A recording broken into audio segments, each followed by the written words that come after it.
Olá, meus amigos e amigas, tudo bem? Como vão? Quem fala aqui é o professor Pedro Melo, professor de Direito Tributário aqui do Brasil Jurídico. E estou aqui com vocês hoje para passar algumas dicas para a prova de Direito Tributário, segunda fase, que acontecerá nessa próxima semana. 31º exame de ordem. Esse exame tão conturbado por causa da pandemia do coronavírus fez com que a gente tivesse aí praticamente 10 meses entre a primeira fase e a segunda fase. Bom porque vocês tiveram tempo para poder se preparar com tranquilidade. Por outro lado, aqueles que não tiveram foco, que não tiveram aquela paciência para continuar estudando, ainda que sem data marcada, tem que dar um sprint final aí e nessa reta final de preparação focar naqueles pontos que realmente importam. Por isso, nosso encontro de hoje, a gente vai fazer aqui algumas considerações de estratégias para a prova da segunda fase da OAB, especialmente Direito Tributário. E, além disso, vamos revisar e vamos verificar os pontos que foram cobrados nas últimas 3 provas em Direito Tributário na segunda fase, organizadas pela FGV. Fica aqui a primeira dica. Além dessas 3 provas que a gente vai analisar e vamos ver nesse encontro, é de grande importância que vocês olhem as provas anteriores. Todas as provas que vocês puderem olhar. Essas provas dão uma noção a respeito da forma de cobrança que a FGV gosta de fazer, dá uma noção a respeito de assuntos que ela, por vezes, repete entre uma prova e outra. E, hoje em dia, em que a FGV divulga todo o espelho de correção, com toda a resposta esperada, fica ainda mais fácil para vocês estudarem, para vocês analisarem esse espelho de correção e verificarem como é feita a cobrança, como eles esperam que vocês respondam na prova que está por vir. Então, sem maiores delongas, vamos iniciar aqui o nosso encontro verificando uma perspectiva histórica, em que a gente vai verificar todas as provas que foram aplicadas pela FGV nesse período. São 30 provas analisadas, em que a gente pôde fazer uma análise para apurar quais são as peças que são mais recorrentes, quais são as peças que são mais cobradas no exame de ordem em Direito Tributário. Vamos dar uma olhada no material. Deixo aqui com vocês o meu perfil em rede social, no Instagram. Fiquem à vontade para entrar em contato, tirar dúvida, dialogar sobre exame de ordem e outras questões do Direito Tributário. Bom, aqui, como vocês podem ver, foram 30 as provas analisadas e aqui nós temos algumas informações que são muito curiosas. A primeira delas é que o mandado de segurança foi a peça mais exigida pela FGV na prova de tributário. Temos 7 peças de mandado de segurança exigidas ao longo do tempo. Em seguida, nós temos o embargo à execução fiscal com 5, empatado ali com agravo de instrumento, a repetição do débito com 4 e a apelação com 4. Então, observe que aqui se concentram grande parte das peças que foram cobradas pela FGV na prova de Direito Tributário. Ou melhor, nas provas de Direito Tributário aplicadas ao longo do tempo. Outro dado curioso é que a ação anulatória, a ação declaratória e a cautelar fiscal, que são peças que em tese poderiam cair, são peças que são estudadas com mais afinco, elas não foram cobradas nenhuma vez, 0 vezes. Feitas essas considerações preliminares, nós temos que fazer aqui algumas observações. Primeiro, a primeira observação que tem que ser feita é a seguinte: é muito comum que os professores, os alunos tentem adivinhar a peça a ser cobrada. Obviamente que, por vezes, há êxito nessa tentativa. No entanto, observem pelo histórico da FGV, pelo menos em Direito Tributário, que não há uma regra muito clara a respeito de quais peças podem vir a ser cobradas. A FGV, surpreendentemente, nunca cobrou uma ação declaratória, nunca cobrou uma ação anulatória. São ações que são típicas de direito tributário, são ações ordinárias, que inclusive podem ser cumuladas. mas são ações ordinárias que têm um pedido de declarar determinada relação jurídica, a existência ou inexistência de uma relação jurídica, ou o modo de ser dessa relação jurídica, ou uma ação anulatória, cujo objetivo é anular um crédito tributário que tenha sido anteriormente constituído. Então, estas ações, que são tipicamente tributárias, elas nunca foram cobradas pela FGV. Isso não quer dizer que a FGV não irá cobrar. É possível. Mas pegando esse histórico, a gente tem que ter uma atenção redobrada no mandado de segurança, no embargo à execução fiscal e nos recursos como um todo. E por que eu falo recursos de maneira geral? Se verificarmos novamente aquela lista de peças que foi apresentada para vocês, vamos verificar que a apelação aparece de maneira acentuada, como uma das peças mais cobradas. O agravo de instrumento também aparece ali. Já foi cobrado o agravo interno. Já foi cobrado um recurso ordinário em mandado de segurança. Em suma, das 30 últimas provas aplicadas pela FGV na segunda fase de tributário, 11 foram peças em que a exigência era de que fosse feita um recurso. 11. Então, quase 40% das provas em direito tributário são recursos. E isso é relativamente novo. Historicamente, a OAB não costumava cobrar recursos nas suas peças.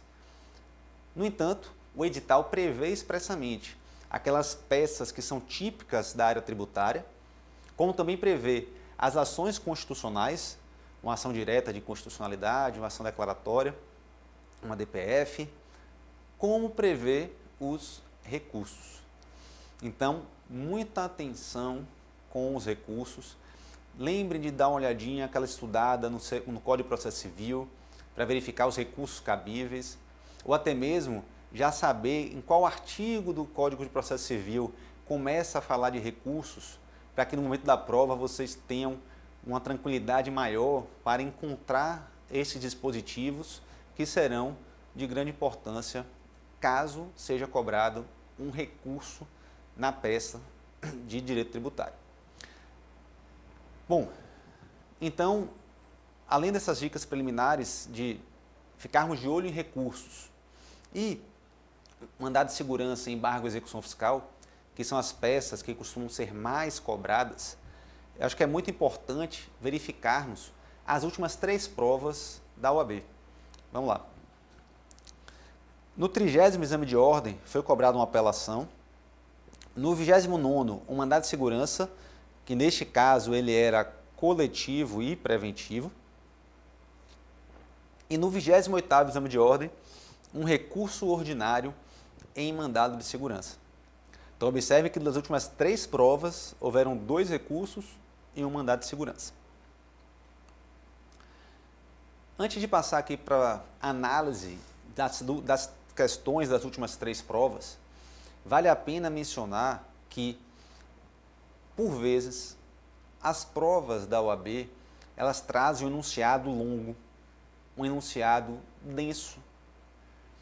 Não é uma prova que é feita para que o aluno se canse, que ele fique mais fácil de errar. Eu não acho que seja isso.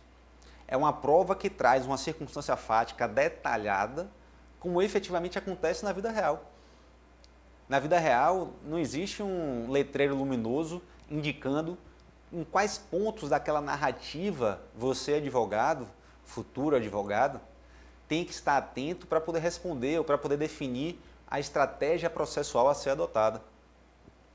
No entanto, apesar disso, apesar do texto ser longo, apesar do texto trazer realmente essa dificuldade relacionada à quantidade de linhas de conteúdo apresentado, a FGV geralmente deixa algumas palavrinhas-chave que são de grande importância para você definir qual vai ser a peça cobrada. Diria até que nas últimas provas não houve uma dificuldade acentuada em identificar a peça. A confecção da peça em si exige atenção nos detalhes, no endereçamento, na identificação da tempestividade, do cabimento, No entanto, para você identificar a peça por si só, que é a primeira parte, né, dessa prova relacionada à confecção da peça, devemos atentar às palavrinhas-chave que existem no enunciado da questão.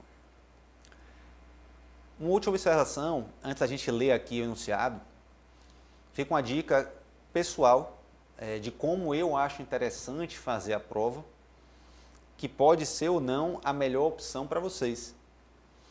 Acredito que agora nessa reta final vocês já tenham feito alguns simulados, já tenham testado fazer provas anteriores em casa, mas é de grande importância que vocês tenham uma estratégia para conseguir fazer a prova toda no tempo a que foi destinado. Por vezes a gente acaba perdendo muito tempo em uma questão que a gente não lembra, ou uma questão que a gente está com uma dificuldade maior de encontrar o fundamento legal e deixa de fazer as demais. Então a dica que eu acho que é muito interessante, eu particularmente acho válido, ler o enunciado da peça. Se você já quiser fazer um rabisco do chamado esqueleto da prova, dizer qual é a peça que você acha cabível, qual é o fundamento legal que você identificou, qual a tese que você acha que é viável, você já pode fazer esse esqueleto. Mas em seguida, faça essa mesma leitura das questões subsequentes.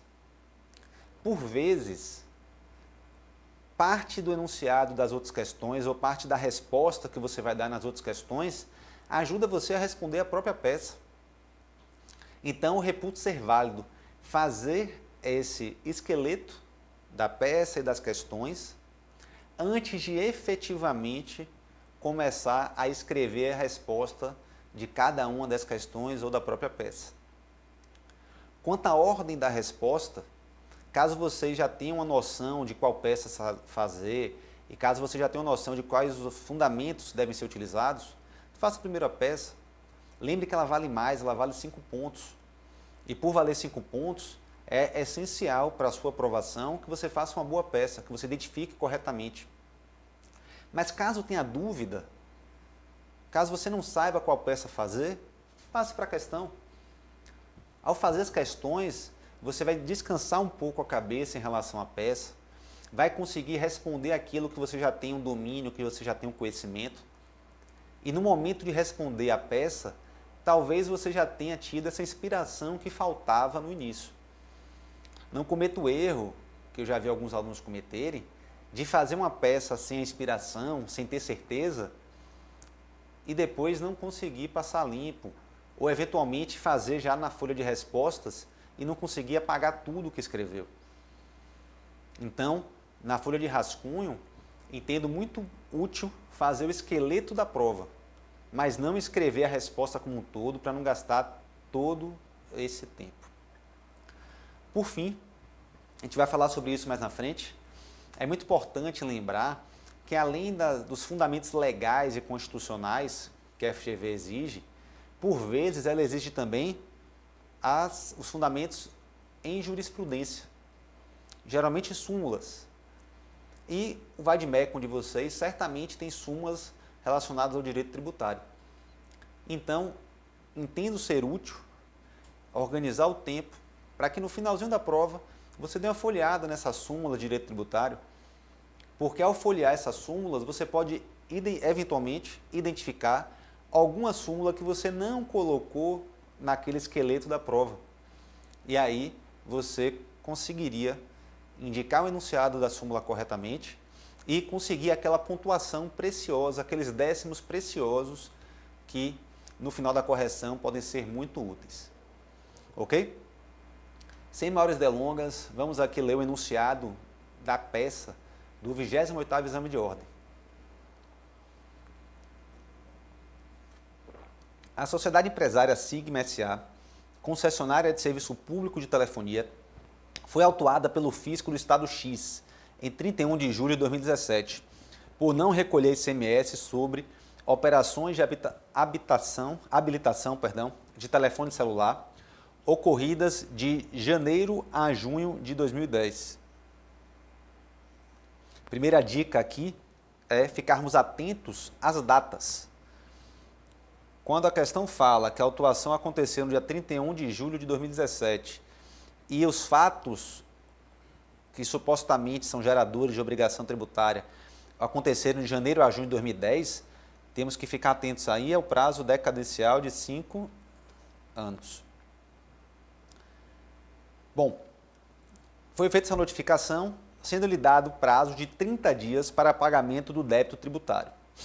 Inconformada com a exigência, a sociedade resolve, primeiro, tentar desconstituir tal atuação na via administrativa, recorrendo ao Conselho de Contribuintes do Estado X. Neste órgão, colegiado administrativo, o recurso da sociedade tem seu provimento negado. E resignada, a sociedade empresária interpõe recurso hierárquico ao secretário estadual da Fazenda, conforme permitia a legislação do Estado X.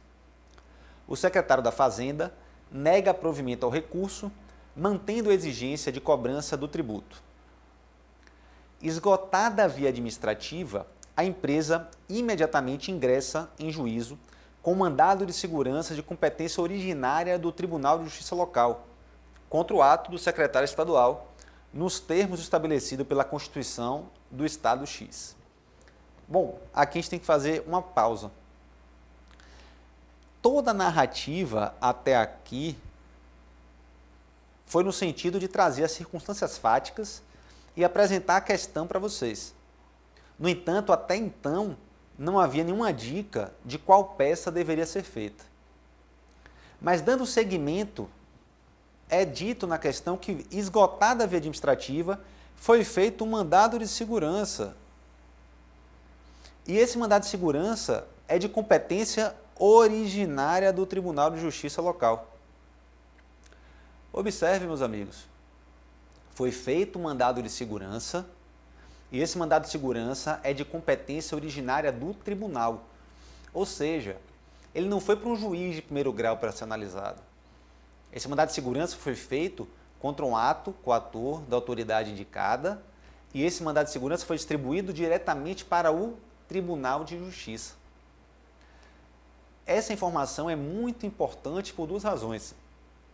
Primeiro, a partir do momento que ele diz que já foi ajuizada uma ação e que foi prolatada uma decisão nesta ação, você vai ter que pensar aí no cabimento de um recurso. Então, se houve uma ação judicial, nesse caso, uma ação mandamental que foi impetrada, e já teve uma decisão nessa ação mandamental, é inegável, indiscutível, que a gente vai estar diante de um recurso a ser feito. Quando pensamos em recurso, pensamos logo numa apelação, num agravo instrumento.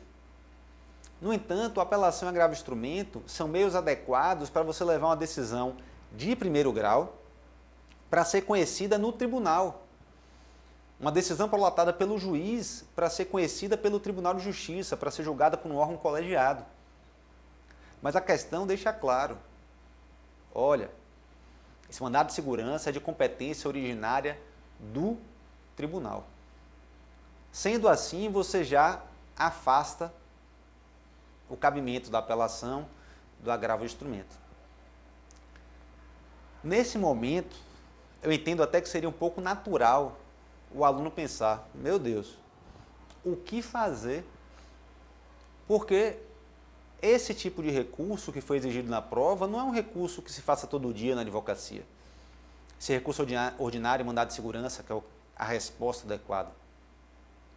No entanto, pensem comigo, se essa foi uma decisão exarada pelo Tribunal de Justiça, se essa decisão do Tribunal de Justiça, ela foi dada já por um órgão colegiado, você tem que mandar para uma instância superior. Sendo uma instância superior, a gente só pode imaginar nesse caso STJ ou STF. E aí lembrem, a Constituição Federal, no artigo 102, no artigo 105, ela indica a competência desses tribunais. E ao ler esses dispositivos, especialmente o artigo 105, vocês verão de maneira clara e taxativa que é de competência do Superior Tribunal de Justiça, do STJ, julgar os recursos ordinários em mandado de segurança. Aquelas ações que foram ajuizadas diretamente perante o Tribunal de Justiça, elas terão recurso ordinário direcionado ao Superior Tribunal de Justiça. E é exatamente isso que a questão queria. Queria que você identificasse qual o recurso cabível contra uma decisão do Tribunal de Origem que julgou improcedente um mandado de segurança de competência originária do tribunal. Vamos ver aqui o finalzinho da questão, do enunciado da questão, que tem alguns outros pontos que são importantes. Julgado mandamos pelo Tribunal de Justiça, a ordem é denegada e a empresa é condenada em honorários sucumbenciais em favor da Fazenda Pública Estadual. Diante desse cenário, 7 dias úteis após a intimação dessa decisão, como advogado da sociedade empresária Sigma, redija a medida judicial adequada para a tutela dos interesses do contribuinte no bojo do processo no bojo desse mesmo processo. Observem, a questão fala claramente no bojo deste mesmo processo.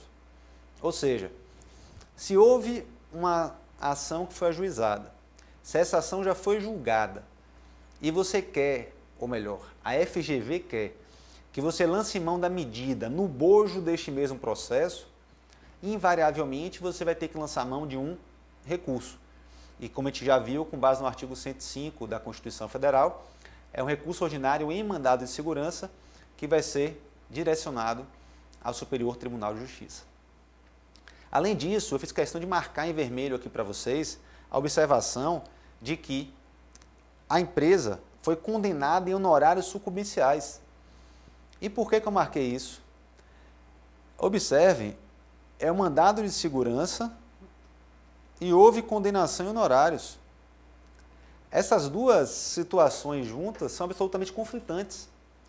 A ação mandamental, ela tem uma grande característica, que é de não haver condenação em honorários, seja você sucumbente, seja você ganhador daquela demanda. Inclusive, esse é um dos critérios para você identificar o cabimento ou não do mandado de segurança. Então, se o tribunal de origem, no caso, o Tribunal de Justiça local, condenou a empresa em honorários de sucumbência, ele agiu de maneira equivocada. E esse era um dos fundamentos que deveriam ser utilizados na sua peça, no seu recurso ordinário e mandado de segurança. Por fim, uma última observação desse enunciado. Ele diz claramente que o cliente procurou você, advogado, 7 dias úteis depois da publicação. Qual a importância disso? Em até 5 dias úteis, em tese, você poderia fazer um embargo de declaração. E esse embargo de declaração não é a resposta pretendida pela banca examinadora. Observem que eles nunca, nos 30 exames, cobraram embargo de declaração. Mas, para não deixar qualquer tipo de dúvida e de questionamento quanto ao gabarito, eles falam, olha, indiretamente ele está dizendo exatamente isso. O prazo dos embargos de declaração já transcorreram em habeas. O prazo de 5 dias ele já esgotou. Então você, candidato, não faça o embargo de declaração, porque se você fizer, provavelmente essa peça seria zerada. Ok? Então, diante dessas considerações, fica claro que não cabe embargo de declaração e, além de não caber embargo de declaração, temos que fazer um recurso contra uma decisão do Tribunal de Justiça local. Esse recurso tem que ser remetido ao STJ e, portanto, a peça adequada é um recurso ordinário em mandado de segurança. Coloquei aqui para vocês outros 2 enunciados de outras 2 questões para discutirmos. O enunciado do 29º exame de ordem diz o seguinte, de olho na tela. Em virtude de grave crise financeira que se abateu sobre o Estado beta, a Assembleia Legislativa Estadual buscou novas formas de arrecadação tributária, como medida de incremento das receitas públicas. Assim, o Legislativo Estadual aprovou a Lei Ordinária Estadual 12345 de 2018, que foi sancionada pelo governador do estado e publicada em 20 de dezembro de 2018. Lembrem sempre, as datas costumam ser relevantes. A referida lei, em seu artigo 1º, previa como contribuinte de ICMS as empresas de transporte urbano coletivo de passageiros, em razão da prestação de serviços de transporte intramunicipal. Em seu artigo 2º, determinava a cobrança do tributo a partir do primeiro dia do exercício financeiro seguinte à sua publicação. As empresas de transporte urbano coletivo de passageiros que atuam no estado beta e resignadas com a nova cobrança tributária, que entendem contrário ao ordenamento jurídico, buscaram um escritório regional localizado na capital do estado beta da Associação Nacional de Empresas de Transportes Urbanos, ANETU, legalmente constituída e em funcionamento desde 2010, a qual estão filiadas. As empresas noticiaram à ANETU que não estão apurando e recolhendo o ICMS instituído pela lei estadual e que não pretendem fazê-lo. Noticiaram ainda que possuem justo receio da iminente prática de atos de cobrança desse imposto pelo delegado da Receita do Estado, autoridade competente para tanto. Delegado da Receita do Estado Beta, autoridade competente para tanto. E da consequente impossibilidade de obtenção de certidão de regularidade fiscal. Razões pelas quais desejam a defesa dos direitos da categoria,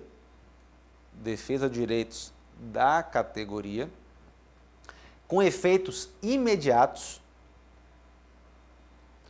para que não sejam obrigados a recolher qualquer valor a título da referida exação, desde a vigência e eficácia prevista no artigo 2º da lei estadual em questão. Como advogado constituído pela ANETU, considerando que não deseja correr risco de eventual condenação em honorário de sucumbência, bem como ser desnecessária qualquer dilação probatória, elabora a medida judicial cabível para atender aos interesses dos seus associados, ciente da pertinência às finalidades estatutárias e da inexistência de autorização especial para a atuação da associação nesta demanda. Feita a leitura desse enunciado, observe que eu fui, ao longo da leitura do mesmo, marcando diversos pontos relevantes, diversos pontos que chamam a atenção durante a leitura. Esses pontos são indispensáveis para a definição da peça a ser redigida e dos fundamentos a serem utilizados nesta peça. Identificação das partes, identificação dos pedidos. No entanto, como essa análise de cada um desses pontos vai demandar um tempinho um pouco maior, vamos dar um intervalo aqui rapidinho, a gente já volta para trabalhar toda a resposta dessa peça cobrada no 29º exame de ordem. Até lá!